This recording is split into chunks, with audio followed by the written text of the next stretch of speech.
श्रीराम शुकासारिखे पूर्ण वैराग्य जाचे, वसिष्ठा परिज्ञाने योगेश्वराचे, कवी वाल्मिका सारिखा मान्य ऐसा, नमस्कार माझा सद्गुरु रामदासा. जय जय रघुवीर समर्थ. सार्थ श्री दासबोध दशक 5वा समास 6वा. शुद्ध ज्ञान निरूपण. ब्रह्मज्ञानी पुरुष निश्चितपणे सांगतात की या विश्वामध्ये आत्मस्वरूप आत बाहेर भरून आहे. आत्म्याचे लक्षण सांगताना तैत्तरीय उपनिषद म्हणते, सत्यम ज्ञानम अनंतम ब्रह्म. ऐतरेय उपनिषद सुद्धा हेच म्हणते की प्रज्ञानम ब्रह्म. आत्मस्वरूप आणि ज्ञान अभिन्न आहेत, एकरूप आहेत, असा येथे स्पष्ट अभिप्राय दिलेला आहे. माणसांच्या हृदयात आत्मा वास करतो, म्हणून माणसाला अगदी आतून ज्ञान हवेसे वाटते. अन्ना वाचून देह जगत नाही, तसे ज्ञाना वाचून मानवी जीवन चालत नाही. माणूस प्रथम ज्ञाता असतो, मग कर्ता आणि भोक्ता होतो. ज्ञानाचे प्रधान साधन बुद्धी आहे. ज्ञानाचे स्वरूप, मार्ग, कक्षा आणि भांडार माणसाच्या बुद्धीवर अवलंबून असतात. त्याच्या बुद्धीत फरक पडला की त्याच्या ज्ञानात आपोआप फरक पडतो. उदाहरणार्थ, लहान मूल जगात वावरते, त्याच्या परीने त्याला ज्ञान असते. ते वयात आले की त्याच्या शरीरात, मनात व बुद्धीत सर्व बाजूंनी बदल होतो. पण त्याचबरोबर त्याच्या ज्ञानामध्ये देखील विलक्षण बदल घडून येतो. संतांचे म्हणणं असं आहे की माणसाच्या अवस्था फक्त 2 आहेत, एक ज्ञानाची व दुसरी अज्ञानाची. यांना अनुसरून बुद्धीच्या अवस्था देखील फक्त 2च, एक आत्मबुद्धीची आणि दुसरी देहबुद्धीची. देहबुद्धीमध्ये बुद्धीचे तोंड इंद्रियांकडे व इंद्रियाचे तोंड बाहेरच्या पदार्थांकडे असते. आत्मबुद्धीमध्ये इंद्रियाचे तोंड बुद्धीकडे आणि बुद्धीचे तोंड आत्म्याकडे असते. देहबुद्धीच्या चळवळीने विज्ञान, विद्या व कला यांची वाढ होते. त्यांचे वर्णन गेल्या समासामध्ये आपण ऐकले. ते सगळे अज्ञानातच जमा होते. आत्मबुद्धीचा उपयोग केल्याने अज्ञान कमी कमी होत जाऊन अखेर आत्मज्ञान होते. या समासामध्ये त्याचे वर्णन केले आहे. देहबुद्धीने अविद्या मिश्रित ज्ञान होते.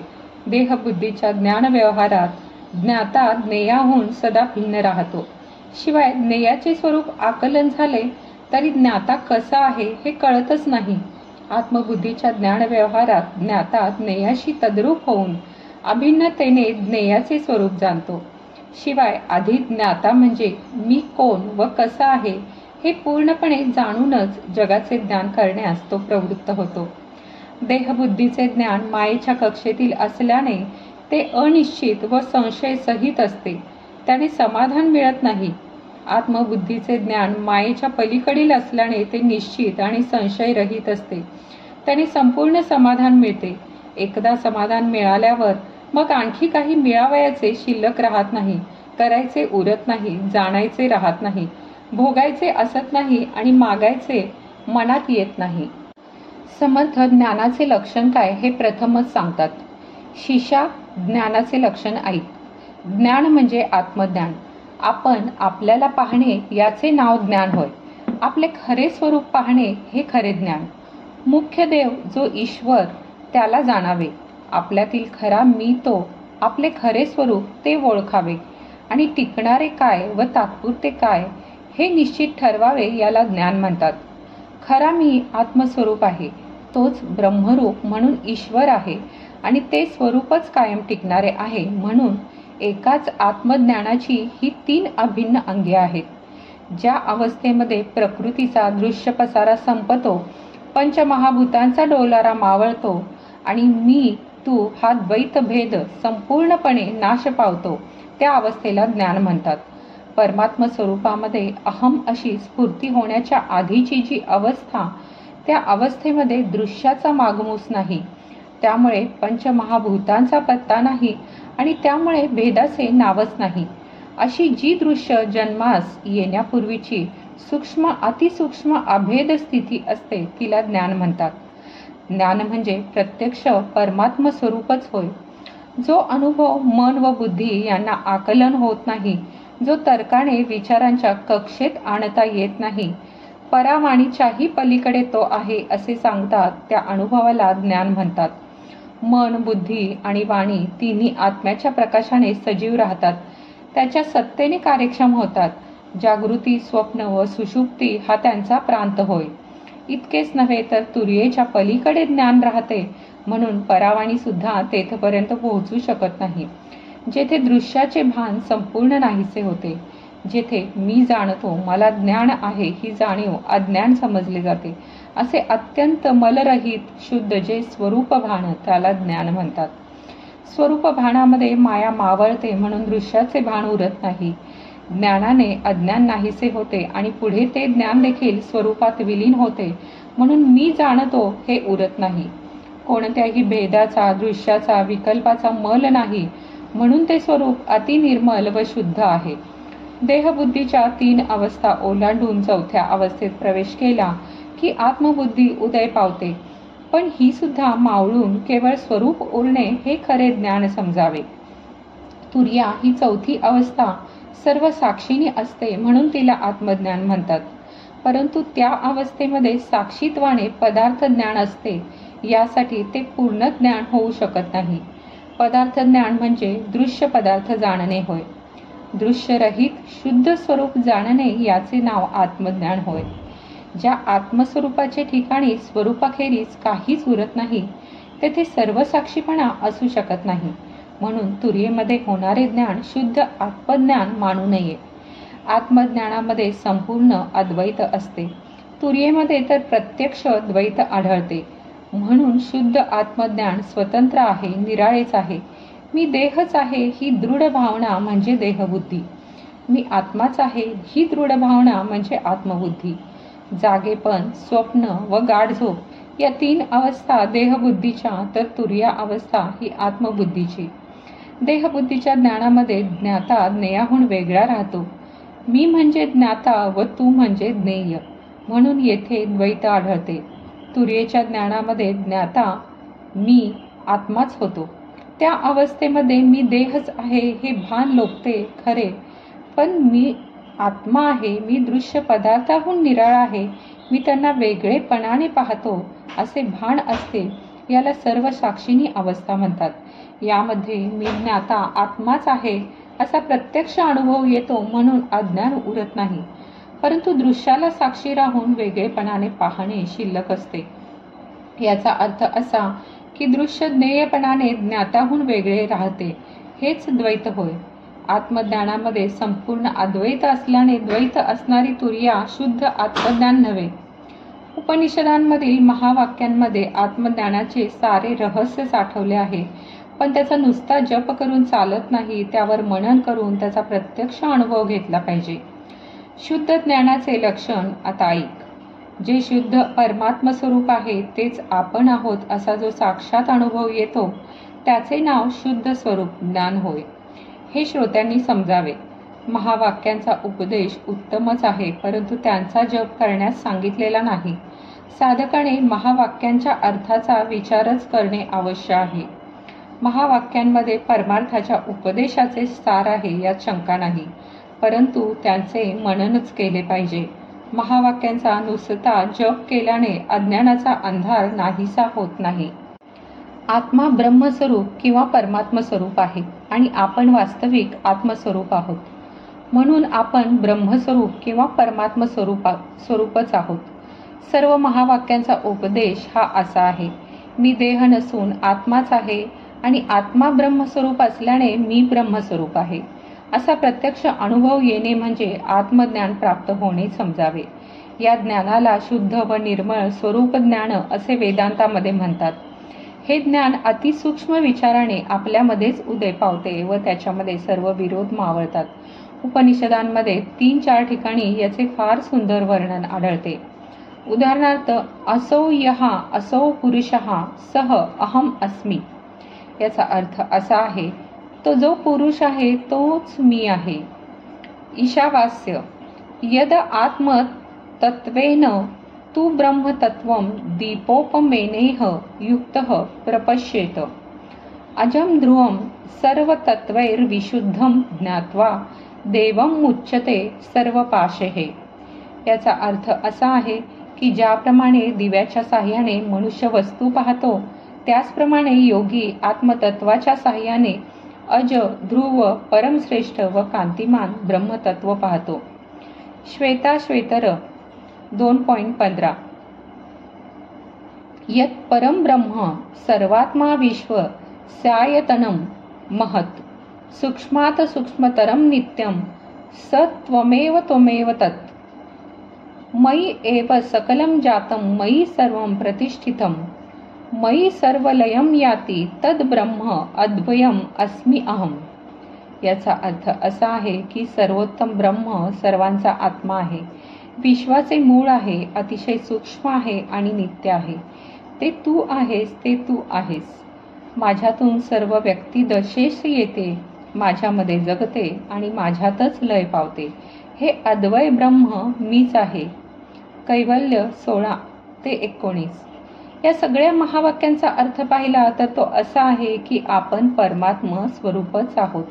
पण अर्थ न पाहता त्यांचा नुसता जप केला तर व्यर्थ श्रम मात्र होतात.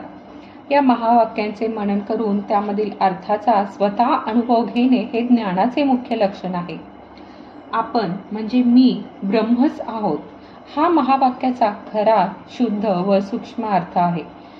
आपले हरवलेले स्वरूपच स्वस्वरूप किंवा आत्मस्वरूप आपल्याला प्राप्त होणे, आपला खरा मी आपण जाणणे हे ज्ञान फारच दुर्लभ आहे. कारण ते ज्ञान आरंभापासून शेवटपर्यंत स्वयंभू आत्मस्वरूपच असते. स्वयंभू म्हणजे स्वतः सिद्ध, आत्म्याला जाणणारा, आत्म्याशी तादात्म्य पाहून आत्मज्ञान मिळवितो. त्यामुळे त्याच्या ज्ञानाचे प्रमाण त्या ज्ञानामध्येच अंतर्भूत असते, म्हणून आत्मज्ञान स्वतः सिद्ध असते. एका मूळ स्वरूपातून हे सारे विश्व व्यक्तिदशेला येते व पुन्हा त्याच स्वरूपात ते लय पावते. त्या आत्मस्वरूपाचे ज्ञान झाले की अज्ञान नाहीसे होते. मग आपण बांधलो गेलो आहोत असा अज्ञानातून निर्माण होणारा भ्रम नाहीसा होतो.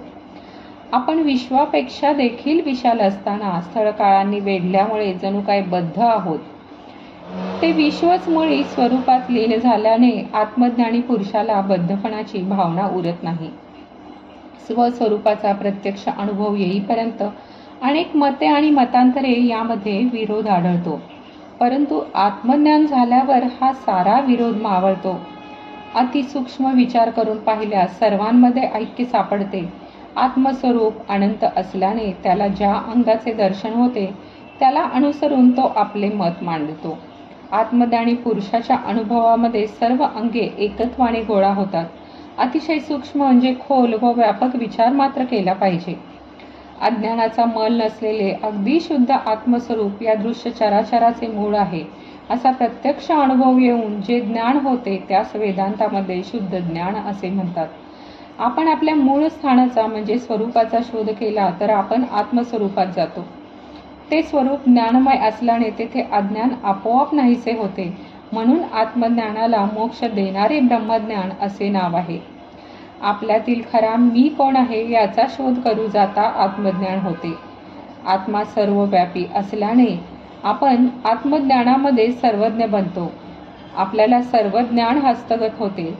सर्व ठिकाणी मीच व्यापून आहे असा अनुभव आल्याने देहापुरताच मी आहे ही आकुंचित वृत्ती शिल्लकच उरत नाही.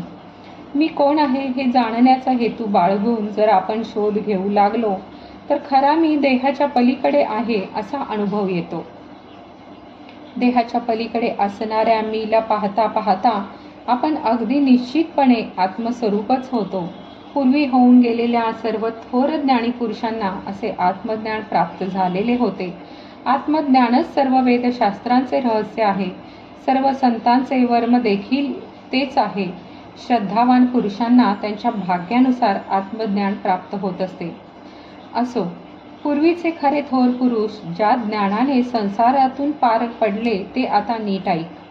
महामुनी वसिष्ठ आणि व्यास, समाधानी शुक आणि नारद, महाज्ञानी जनकादिक या आत्मज्ञानानेच थोर पदाला पोहोचले. वामदेवादी योगेश्वर, वाल्मिकी, अत्री ऋषीश्वर, शौनकादी हे सर्व वेदांत तत्वज्ञानाचे रहस्य जे आत्मज्ञान त्यानेच परमपदाला पोहोचले. सनकादी थोर ज्ञानी आणि आदिनाथ, मत्स्येंद्रनाथ, गोरखनाथ हे नाथपंथी महायोगी आणि आणखी असंख्य महात्मे आत्मज्ञानानेच कृतकृत्य झाले. मोठमोठे सिद्धमुनी आणि महान अनुभवी या सर्वांच्या अंतरंगाची जी अवस्था म्हणजेच आत्मज्ञान, ज्या ज्ञानाच्या आनंदाने महादेव निरंतर डोलत असतो, जे आत्मज्ञान वेदशास्त्रांचे तात्पर्य आहे, जे योग्य प्रमाणांनी निश्चित केलेला निर्णय आहे, जे साक्षात अनुभवाला येते आणि जे अतिसूक्ष्म विचारांती योग्य ठरते, जे आत्मज्ञान श्रद्धावंतांना त्यांच्या भाग्याप्रमाणे प्राप्त होते. पूर्वी होऊन गेलेले, सध्या हयात असलेले व पुढे होणारे सर्व साधुसंत आणि सज्जन यांचे गुह्य असलेले असे जे आत्मज्ञान ते मी आता सांगतो. आत्मज्ञान सर्व ज्ञानांचे शिखर आहे. ते सद्गुरूंच्या कृपेने विनासायास प्राप्त होते. सद्गुरूंचे वचन हेच आत्मज्ञानाच्या बाबतीत परमश्रेष्ठ प्रमाण समजावे. ते वचन काय आहे ते आता आपल्याला सांगतात. तीर्थ, व्रत, तप, दान, धूम्रपान, पंचाग्नी साधन, घोरांजन या साधनांनी आत्मज्ञान प्राप्त होत नाही. आत्मज्ञान हेच सगळ्या परमार्थ साधनाचे खरे फळ आहे. तेच ज्ञानाची परमावधी आहे. आत्मज्ञानाने संशय वृत्तीचे मूळ संपूर्णपणे नाश पावते. जगामध्ये कितीतरी भाषा आहेत आणि प्रत्येक भाषेमध्ये कितीतरी ग्रंथ आहेत. शिवाय प्रत्यक्ष वेदांतावर कितीतरी ग्रंथ आहेत. या सर्वांचा खोल अर्थ एकच आहे आणि तो म्हणजे आत्मज्ञान हाच होय. पुराणांचा अभ्यास करून आत्मज्ञान प्राप्त होत नाही. ते ज्ञान सांगता सांगता वेद थकले. असे विलक्षण असणारे आत्मज्ञान आता या क्षणी गुरुकृपेने समजावून देईन. स्वतःवर गुरुकृपा झाल्याने आत्मज्ञान आपल्या घरी जणू काय पाणी भरते अशी श्री समर्थांची अवस्था होती. तिचे वर्णन ऐकावे. श्री समर्थ सांगतात की संस्कृत ग्रंथात काय आहे ते आपण पाहिलेले नाही. मराठी ग्रंथात आपला प्रवेश नाही. पण आपल्या हृदयात सद्गुरू स्वामींची कृपामूर्ती मात्र स्थिरपणे राहिलेली आहे. आता संस्कृत अथवा प्राकृत ग्रंथांची गरज तरी काय आहे? माझा स्वामी कृपेचा वर्षाव करीत माझ्या हृदयात बसलेला आहे. वेदांचा अभ्यास न करता किंवा श्रवणाचे सायास न करता मला अगदी प्रयत्न वाचून गोड सद्गुरू कृपा लाभलेली आहे. मराठी भाषेत ग्रंथ आहेत, पण त्याहून संस्कृत भाषेतील ग्रंथ श्रेष्ठ आहेत. संस्कृत ग्रंथांमधील देखील वेदांत ग्रंथ फार श्रेष्ठ आहेत. वेदांतापेक्षा दुसरे काहीच श्रेष्ठ नाही, कारण वेदांचे सारे रहस्य वेदांतामध्ये प्रकट झालेले आहे. असो, अशा वेदांताचा जो तात्पर्यार्थ आहे आणि जो अत्यंत खोल परमार्थ आहे तो तू आता ऐक. अतिशय खोल आणि अर्थगंभीर असे जर काही असेल तर ते सद्गुरूंचे वचन आहे. त्या वचनाने निश्चितपणे समाधान मिळते. सद्गुरूंचे वचन तोच खरा वेदांत व तोच खरा सिद्धांत होय. ते वचन हेच प्रत्यक्ष अनुभवलेले ज्ञान होय. माझ्या सद्गुरू स्वामींचे जे वचन आहे ते अतिशय खोल अर्थाने भरलेले आहे. त्या वचनाने माझे संपूर्ण समाधान झाले. ते वचन खरोखर माझ्या जीवाचे रहस्य आहे, गुपित आहे. ते मी तुला सांगेन म्हणतो. माझ्या सांगण्याकडे तू लक्ष दिलेस तर ते याच क्षणी तुला सांगतो. शरणागत होऊन शिष्याने श्री समर्थांचे पाय घट्ट धरले आणि तो दीनमुखाने म्हणाला की मी अगदी लक्षपूर्वक ऐकतो. तेव्हा गुरुदेवांनी सांगण्यास प्रारंभ केला. तू स्वतः परमात्म स्वरूप आहेस असे सांगून मग आत्मज्ञानाचे सर्व अंगांनी वर्णन केले. सद्गुरूंशी अनन्य होऊन ते ज्ञान प्राप्त होते व पूर्ण समाधान मिळते. दृश्य विलीन होऊन आत्मनिवेदन मात्र होणे अवश्य आहे. अहम ब्रह्मास्मी हे महावाक्य आहे. मी ब्रह्म आहे असा त्याचा अर्थ आहे. या अर्थाचे रहस्य तर्काने समजणार नाही. ते मी समजावून सांगतो. त्या अर्थामध्ये गुरु आणि शिष्य दोघे एकरूप होऊन जातात. शिष्या, या महावाक्यातील मर्म ऐक. तू स्वतः ब्रह्मरूप आहेस. याबद्दल किंचित संशय धरू नकोस. त्याविषयी भ्रम बाळगू नकोस. भक्तीचे 9 प्रकार मागे सांगितले, त्यापैकी आत्मनिवेदन हा मुख्य प्रकार आहे. तो आता संपूर्णपणे वर्णन करतो. विश्व निर्माण होते त्यावेळी ही पंचमहाभूते क्रमाने निर्माण होतात. पण विश्व अशाश्वत आहे. कल्पांताच्या वेळी ते नाश पावते. तेव्हा ही पंचमहाभूते ज्या क्रमाने निर्माण होतात त्याच क्रमाने लय पावतात. इतकेच नव्हे तर अखेर उरणारी दोघे प्रकृती आणि पुरुष ती देखील परब्रह्मात विलीन होतात. अशा रीतीने सर्व दृश्य वस्तू नाश पावल्या म्हणजे वास्तविक मीपणाने वावरणारा मी देखील उरत नाही. कारण मुळातच परमात्मा एकरूप असल्याने एक स्वरूप होण्यास निराळे काही करावे लागत नाही. सर्व सृष्टी मूळ स्वरूपात विलीन झाल्यावर मग फक्त एक स्वरूप ब्रह्म तेवढे उरते. त्यामध्ये पिंड व ब्रह्मांड यांना पाहायचे म्हटले तरी ते आढळणार नाहीत. ज्ञानाचा अग्नी एकदा पेटला म्हणजे दृश्याचा केरकचरा संपूर्ण जळून भस्म होतो. ज्ञाता ज्ञानाशी तदाकार झाल्याने, ज्ञाता स्वतः ज्ञानस्वरूपच झाल्याने वेगळेपणाचे मूळच जळून जाते. लौकिक ज्ञानामध्ये ज्ञाता ज्ञेयाला जाणत असता त्याच्याहून वेगळा राहतो, त्यामुळे त्या ज्ञानामध्ये वेगळेपणाचे मूळ कायम राहते.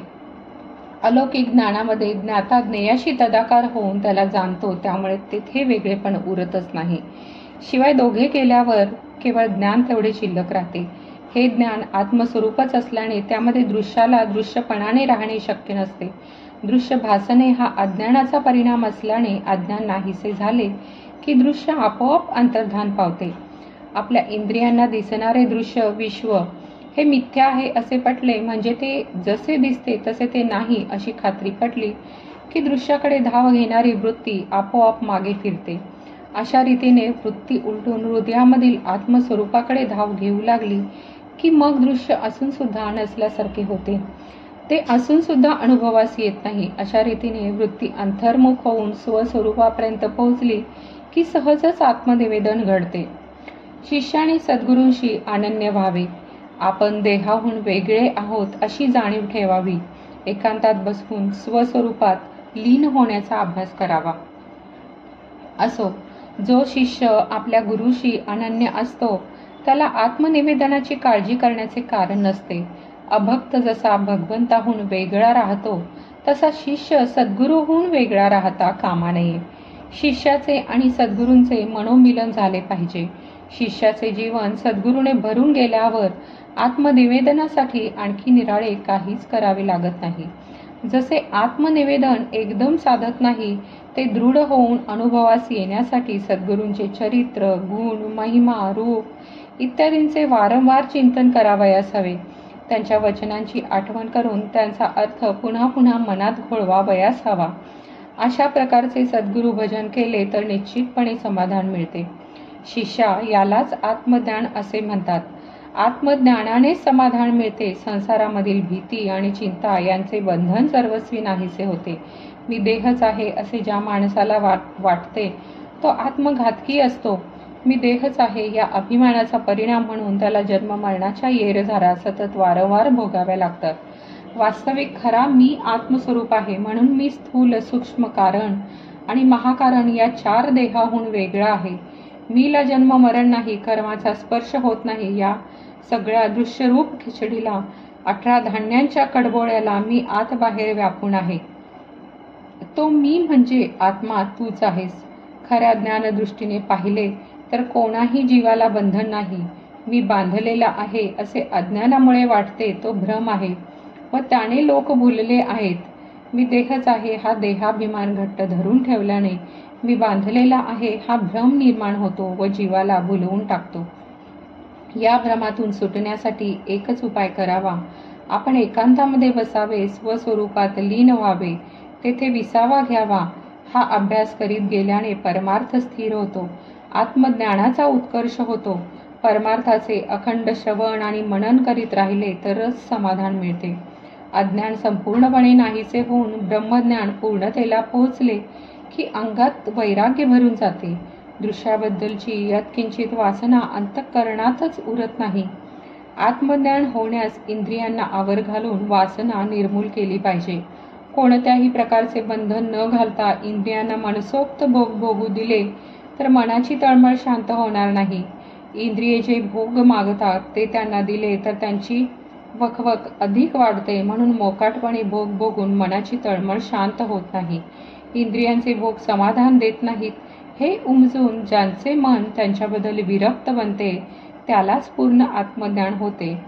उदाहरणार्थ, एका माणसाने मणी टाकला तेव्हा गेलेले राज्य त्याला परत मिळाले. त्याचे असे झाले की एक राजा होता. त्याच्याकडे एकाने एका शिंगाचा मणी आणला. तो फारच प्रकाशमानाने मोहक होता. त्याने तो राजास दाखवला आणि सांगितले की पौर्णिमेच्या दिवशी हा मणी स्वर्ग, मृत्यू, पाताल या तिन्ही लोकातील आपल्याला हवी ती वस्तू देऊ शकतो. राजाला मणी फारच आवडला व त्याने त्याची किंमत विचारली. मणी आणणारा माणूस म्हणाला, तुझे संबंध राज्य मला देशील तर हा मणी मी तुला देईन. राजाने विचार न करता मूर्खपणाने राज्य त्याला दिले आणि तो मणी घेतला. पुढे पौर्णिमेस राजाने त्या मण्याची प्रार्थना केली, पण तिचा काहीच उपयोग झाला नाही. तेव्हा राजाने तो मणी परत केला आणि आपले राज्य हस्तगत केले. तात्पर्य काय की इंद्रियाचे भोग दिसायला सुंदर दिसतात, पण त्यांच्या पायी आपण आपले स्वराज्य, स्वानंद साम्राज्य किंवा आत्मज्ञान गमावून बसतो. त्यांचा नाद सोडला की गमावलेले स्वस्वरूप परत मिळते. अविद्येमुळे आपल्याला भ्रम होतो. जे मिथ्या आहे ते सत्य वाटते. अविद्या नाहीशी होण्यास ज्ञान हाच उपाय आहे. मी तुम्हाला एक निश्चित भविष्य सांगतो, ते लक्ष देऊन ऐकावे. माणसाला ज्या गोष्टीचा सारखा ध्यास लागतो तीच त्याला मिळते. म्हणून आपण अविद्या सोडावी आणि सद्विद्या धरावी. भगवंताच्या किंवा आत्मस्वरूपाच्या नादी लागावे. आत्मज्ञान झाल्यावर जगाला वंद्य होण्याची योग्यता येण्यास उशीर लागत नाही. सन्निपात जर मोठा दोषी असतो. त्यामध्ये रोग्याला भ्रम होतो आणि मग काहीतरी भयंकर दृश्ये त्याला दिसू लागतात. पण योग्य औषधोपचार होऊन त्याचा ताप उतरला की भ्रम नाहीसा होतो आणि तो खरा आनंद भोगतो. त्याचप्रमाणे अज्ञानरूप सन्नितापाने जीवाला भ्रम होतो आणि मग काहीतरी भलतेच व खोटे दृश्य दिसू लागते. त्यावर आत्मज्ञानाचे औषध घेतले की अज्ञान नाहीसे होते. मग आपल्याला जे दृश्य दिसत होते ते मुळातच नव्हते असा प्रत्यक्ष अनुभव येतो.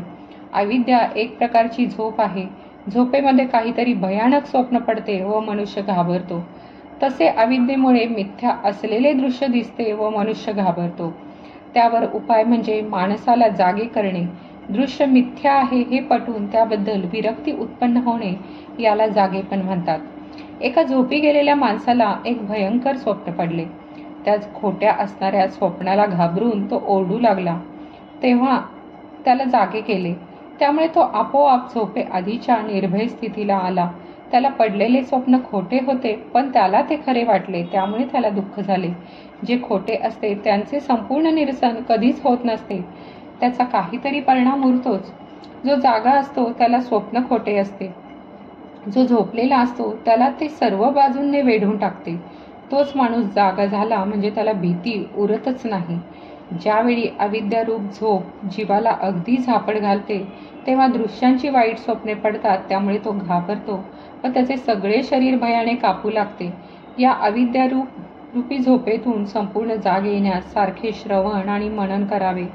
जागेपण कसे ओळखावे त्याची खूण सांगतो, ती ऐकावी.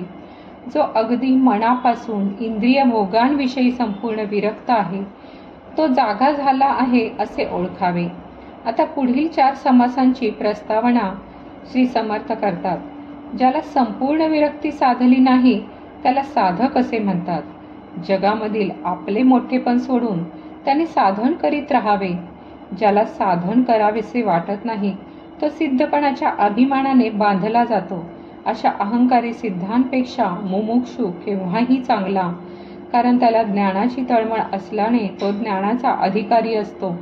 हे ऐकून शिष्याने प्रश्न केला की बद्ध व मुमुक्षू यांचे लक्षण काय? साधक आणि सिद्ध कसे ओळखावे? सद्गुरू म्हणाले की या प्रश्नाचे उत्तर पुढील समासात दिले आहे. ते वर्णन सावध श्रोत्यांनी लक्ष देऊन ऐकावे. इति श्री दासबोधे गुरु शिष्य संवादे शुद्ध ज्ञान निरूपण नाम समास 6वा समाप्त. जय जय रघुवीर समर्थ. तुम्हाला हा व्हिडिओ आवडल्यास कमेंट, लाईक, शेअर करा आणि हे चॅनल पुढील व्हिडिओसाठी सबस्क्राईब करायला विसरू नका. धन्यवाद.